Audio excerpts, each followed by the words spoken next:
Hey everyone! Today, we're showing you how to use Tabby AI, the AI-powered shopping assistant that's built right into your browser.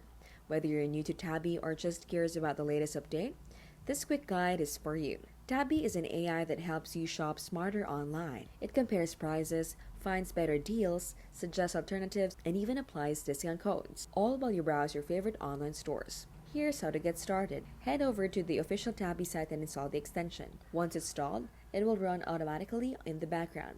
When you're on the shopping site, Tabby pops up and shows you price comparisons, coupon codes, and reviews, without you having to search for anything manually. We love how seamless it is. No setup, no login required. It works across dozens of popular online shops and it's free to use. Plus, the new update has improved accuracy and faster coupon scanning. So, if you shop online and want to save time and money, Tabby is definitely worth checking out. Give it a try and let us know your experience in the comments below. And don't forget to like, subscribe, and hit the bell for more AI-powered tool tutorials. This has been How to Literally, where we keep things smart and simple and scam-free.